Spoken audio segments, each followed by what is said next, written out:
नमस्कार, स्वागत आहे तुमचं माझ्या नीतास किचन यूट्यूब चॅनल मराठीमध्ये. नॉनव्हेज खायचं विसरायला लावेल अशी भन्नाट चव तुम्ही कधी सोयाबीनच्या भाजीमध्ये अनुभवली आहे का? आज आपण सोयाबीनची साधी भाजी नाही तर अगदी वेगळ्या पद्धतीने बनवणार आहोत. चमचमीत, झणझणीत आणि मस्त रस्सेदार सोयाबीनची रस्सा भाजी. या भाजीचा मसाला, रस्सा आणि सोयाबीनचा मस्त पोत असा जमून येतो की ताटात भाजी वाढल्यानंतर भाकरी असो, पोळी असो किंवा भात सगळंच फक्कड लागणार. आणि सगळ्यात खास म्हणजे ही भाजी एकदा खाल्ली की नॉनव्हेजची आठवणही होणार नाही. इतकी चविष्ट आणि मसालेदार बनवणार आहे. तर चला अजिबात वेळ न घालवता पाहूया ही खास आणि बनवूया घरच्या साहित्यामध्ये चमचमीत सोयाबीनची रस्सा भाजी. चला सुरुवात करूया. रेसिपी कुठेही स्किप न करता बघा आणि जर रेसिपी तुम्हाला आवडली असेल तर व्हिडिओला लाईक, शेअर, कमेंट जरूर करा. चॅनलला एक सबस्क्राईब नक्कीच करा. आता श्रावण लागलेला आहे. तर या श्रावणमध्ये तुम्ही नॉनव्हेज आपण सगळेच नॉनव्हेज म्हणजे जास्तीत जास्त ना श्रावण महिना पाळतात आणि नॉनव्हेज टाळतात. तर तुम्ही अशी सोयाबीनची भाजी खाऊ शकता.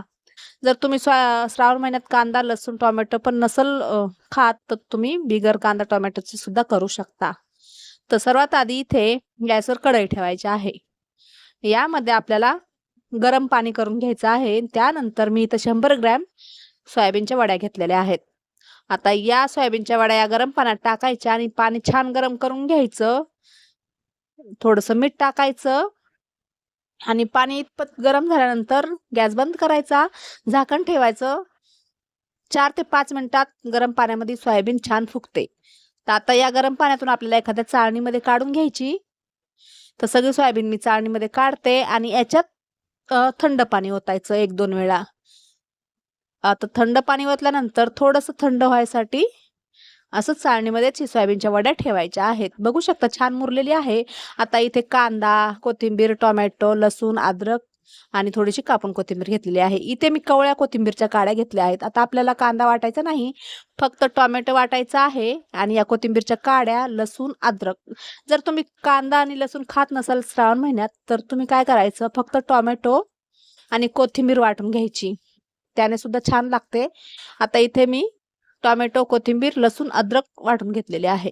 तर थोडंसं पाणी टाकून बारीक वाटून घ्यायचं आणि या सोयाबीन पण आता गार झालेली आहे म्हणजे थंड झालेली आहे. तर आपण याला पिळून घेऊया. याच्यात जे एक्स्ट्राचं पाणी आहे ते काढून घ्यायचं. अशा प्रकारे हाताने याला दाबून पिळून घ्यायचं. तर खूप साधी सोपी रेसिपी आहे आणि अगदी नॉनव्हेजला सुद्धा फेल करणारी रेसिपी आहे. नक्की करून बघा. आणि मी काही वेगळ्या पद्धतीने बनवत आहे. तर ती वेगळी पद्धत काय आहे, कुठली आहे, तर व्हिडिओ पूर्ण बघा, समजेल तुम्हाला. तर इथे मी सगळी सोयाबीन आता सगळ्या सोयाबीनमधलं एक्स्ट्राचं पाणी काढून घेतलेलं आहे. आता गॅसवर कढई ठेवायची. त्यामध्ये थोडंसं तेल, थोडीशी हळद आणि थोडंसं मीठच टाकायचं. म्हणजे अर्धा टीस्पून इतकं. तर इथं परत त्याला थोडंसं मिक्स करून घ्यायचं उंथण्याने आणि आता याच्यामध्ये जी पिळून घेतलेली सोयाबीन वड्या आहेत ना, त्या टाकून घ्यायच्यात. तर या वड्या आपल्याला 1 ते 2 मिनिटं असंच फ्राय करून घ्यायच्या आहेत. असं केल्याने सोयाबीन वड्यांना खूप छान टेस्ट येते आणि असं आपण जे रस्स्यात बनवतो आणि ते थोड्याशा पानसट लागतात ना, मग ते पानसट सुद्धा लागत नाही असं केल्यामुळे. तर थोडंसं पलटून घ्यायचं, अलटी-पलटी करून फ्राय करून घ्यायचं आणि आता या वड्या फ्राय झालेल्या आहेत तर काढून घ्यायच्या आहेत. तर मी एका ताटात काढून घेते. तर काढून घेतलेले आहेत आणि आता याच कढईमध्ये मी 1 पळी तेल टाकून घेतलं. तेल किती टाकायचंय तुमच्या आवडीनुसार, कमी जास्त टाकू शकता. आता इथे ते जो मी कांदा दाखवला होता बारीक कापून घेतलेला, तो कांदा टाकून घ्यायचा आहे. 2 कांदे घेतलेले आहेत मी बारीक कापून. कांदा फ्राय झाल्यानंतर थोडासा कढीपत्ता टाकायचा आहे. कढीपत्ता टाकल्यानंतर वाटून घेतलेला टोमॅटो आणि लसूण अद्रकची पेस्ट टाकायची आहे. तर इथे छान फ्राय करून घ्यायचं आहे आणि आता याच्यामध्ये आपल्याला घरातील बेसिक मसाले टाकायचे आहेत. त्याच्यामध्ये मी 1 चमच काळा मसाला टाकून घेते, 1 चमच धना पावडर, जिरा पावडर, अर्धा टीस्पून हळद आणि अर्धा टीस्पून लाल मिरची पावडर. तर मसाले टाकल्यानंतर छान फ्राय करून घ्यायचं. आता मसाले पण किती टाकायचे आहेत, म्हणजे किती तिखट पाहिजे तुम्हाला, कमी तिखट की जास्त तिखट, त्यानुसार तुम्ही मसाले टाकू शकता. किंवा मग 1-2 याच्यात लाल मिरच्या सुद्धा लाल नाही, हिरव्या मिरच्या सुद्धा कापून टाकू शकता. तर इथे मसाला फ्राय करून घेतल्यानंतर याच्यामध्ये चवीनुसार मीठ टाकायचं आणि चिमूटभर खायचा सोडा टाकायचा. आता खायचा सोडा का टाकायचा याच्यात तर मी सांगते पुढे तुम्हाला. तर इथे मसाला मीठ आणि खायचा सोडा टाकल्यानंतर झाकण ठेवून हा मसाला छान आपल्याला शिजून घ्यायचा आहे. बघू शकता मसाल्याचा कलर सुद्धा चेंज झालेला आहे आणि मसाला छान शिजून रेडी झालेला आहे. तेल सेपरेट व्हायला लागलेलं आहे. तर खायचा सोडा ना याच्यामुळे टाकायचा आहे की मसाला छान फुगलेला आहे, याचा कलर पण चेंज झालेला आहे. आणि जसं आपण हॉटेलमध्ये किंवा ढाब्यावर खातो भाजी, तर त्यामध्ये कसा कलर चेंज दिसतो ना आपल्याला आणि थोडीशी टेस्ट पण छान येते. तर ते लोक ते पण खायचा सोडाच टाकतात, त्यामुळे ती भाजी आपल्याला एकदम छान दिसते, चमचमीत दिसते. तर त्याच पद्धतीने मी आज करीत आहे.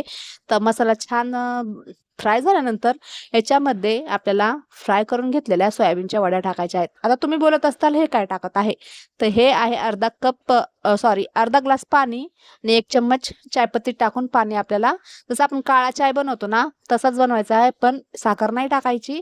फक्त चायपत्ती पाणी छान उकळून घ्यायचं आणि सोयाबीन टाकून परतल्यानंतर ते चायचं काळं पाणी आपल्याला याच्यात टाकून घ्यायचं आहे.